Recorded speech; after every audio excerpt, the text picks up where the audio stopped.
China merupakan negara dengan penduduk terbanyak di dunia. Diperkirakan pada tahun 2021 ini, jumlah penduduk negara yang berada di wilayah Asia Timur ini adalah sebesar 1,44 miliar jiwa atau setara 18,34% dari populasi dunia. Dengan jumlah populasi manusia sebanyak itu, tak heran bila China mendominasi olahraga dunia.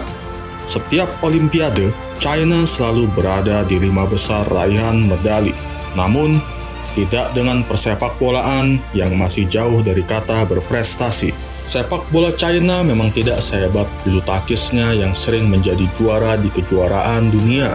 Prestasi terbaik sepak bola China hanya runner-up Piala Asia 2004, di mana mereka menjadi tuan rumahnya. Di Piala Dunia sendiri, China baru sekali lolos ke putaran final, tepatnya di Piala Dunia 2002 di Korea dan Jepang. Setelah itu, China tidak pernah lagi lolos ke Piala Dunia dan menjadi bulan-bulanan di babak kualifikasi zona Asia. Melihat kondisi ini, Presiden China Xi Jinping pada 2011 lalu, saat ia masih menjabat sebagai wakil presiden, mulai bergerak untuk lebih serius mengurus sepak bola di negaranya. Sepak bola telah menjadi salah satu olahraga populer di China. Maka, pemerintah China juga ingin China mampu berprestasi di sepak bola. Ia sempat mengutarakan 3 ambisi untuk sepak bola China. China diharapkan bisa lolos ke Piala Dunia, menjadi tuan rumah, dan juara dunia suatu hari nanti. Untuk mewujudkan mimpinya, Xi melihat betapa pentingnya sinergi antara pendidikan dan sepak bola. Dia pun menginstruksikan agar sepak bola disertakan dalam kurikulum wajib nasional. Hanya 1 tahun setelah Xi naik tahta, Kementerian Pendidikan China mengumumkan rencana pembangunan 20.000 sekolah sepak bola. Semuanya ditargetkan rampung dalam 3 tahun. Pemerintah memproyeksikan ada 1.000 siswa di setiap sekolah. 10 diantaranya diharapkan bisa menjadi atlet profesional. Dengan kata lain, China tengah berusaha menciptakan 200.000 pemain potensial. Dengan memupuk 100.000 pemain hebat, bagaimana sepak bola kita tidak berkembang? Ucap Wang Dengfeng selaku Direktur Pelatihan Jasmani, Kesehatan, dan Seni dari Kementerian Pendidikan China. Proyek ambisius ini membuat China memiliki sekolah sepak bola terbesar di dunia. Dengan menelan biaya tidak kurang dari 4,6 miliar pounds dikeluarkan pemerintah China untuk membangun fasilitas yang spektakuler ini. Dan pada 2016 lalu, perguruan tinggi sepak bola pertama di dunia resmi didirikan di China. Perguruan tinggi tersebut bernama Guangzhou Sport University. Pendidikan di perguruan tinggi tersebut berlangsung selama 4 tahun, layaknya perguruan tinggi lainnya. Rencana-rencana tersebut disusun oleh pemerintah China karena mereka menganggap bahwa anak-anak adalah pondasi utama jika ingin sepak bola mereka bangkit. Bahkan, mereka sudah menyiapkan proyek pengembangan sejak masih bayi. Hal yang sama telah diterapkan oleh pemerintah China pada cabang olahraga lain. Mereka sudah mulai mengukur apakah seorang atlet bisa kompetitif di cabang olahraga atau tidak. Hal tersebut dilakukan sejak mereka masih di sekolah dasar, karena pada saat itu umumnya bakat sang anak belum terlihat. China pun mencoba mengubah pencarian bakat melalui bentuk dan struktur tubuh. Mereka memprediksi berapa tinggi badan pemain saat mencapai usia 20-an, berapa pula massa otot yang bisa mereka raih. Jika membangun akademi dan lapangan sepak bola, serta memasukkan sepak bola ke dalam kurikulum sekolah, agar terciptanya banyak pesepak bola di China, merupakan rencana jangka panjang. China juga memiliki rencana jangka pendek mereka untuk memajukan sepak bola di negara mereka, yaitu dengan mendatangkan pemain kelas dunia ke kompetisi domestik mereka. Perkembangan ekonomi China yang saat ini menjadi salah satu kekuatan ekonomi dunia menjadi salah satu penyebab dicetuskannya rencana ini.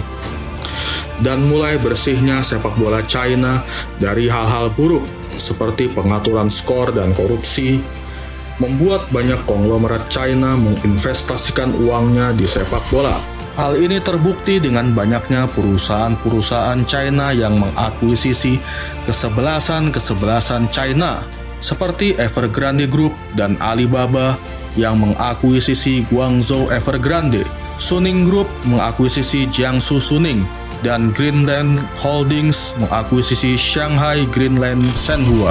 Akibat dari investasi besar-besaran yang dilakukan oleh para konglomerat China tersebut, membuat kesebelasan China tidak ragu untuk mengeluarkan dana yang tak terbatas untuk membeli pemain baru.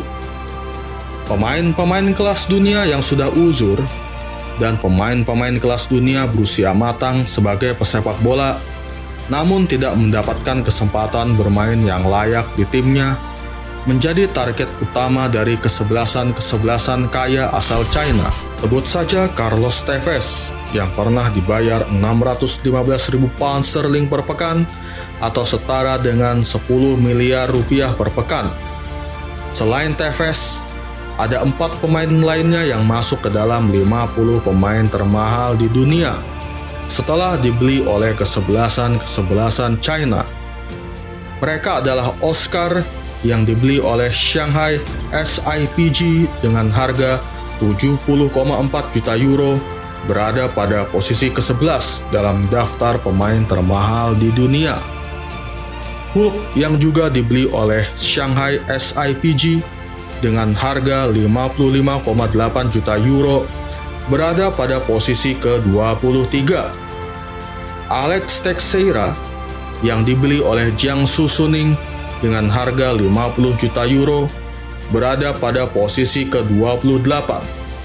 Dan Jackson Martinez yang dibeli oleh Guangzhou Evergrande dengan harga 42 juta euro, berada pada posisi ke-43. Selain para pemain-pemain bintang, klub-klub China juga mendatangkan pelatih-pelatih berkelas. Tercatat Marcelo Lippi, Manuel Pellegrini, Luis Felipe Scolari, dan Sven-Goran Eriksson pernah melatih di sana. Kedatangan para pemain dan pelatih kelas dunia tersebut diharapkan akan meningkatkan kualitas dan pamor kompetisi domestik China, terutama Liga Super China. Dan tentunya dengan kedatangan beberapa pemain dan pelatih kelas dunia tersebut, diharapkan dapat menarik minat para pemain dan pelatih lainnya untuk pindah ke China. Presiden China saat ini, Xi Jinping, mempunyai cita-cita pada 2020 China mempunyai 50 juta pesepak bola. Lalu pada 2030 menjadi yang terbaik di Asia, dan pada 2050 menjadi yang terbaik di dunia dan menjadi kiblat sepak bola dunia. Cita-cita yang tentu saja bisa diwujudkan oleh China melihat keseriusan mereka dalam mewujudkan cita-cita tersebut. Ditambah lagi kekuatan ekonomi China di dunia semakin kuat. Tentu hal ini membuat China tidak akan terlalu memusingkan masalah dana untuk memuluskan mereka dalam menyelesaikan rencana-rencana yang telah mereka persiapkan. Keseriusan China dalam memajukan sepak bola mereka, meskipun sebagian besar karena faktor uang, kembali mengingatkan kita bahwa sesungguhnya Indonesia sudah tertinggal jauh dari negara-negara Asia.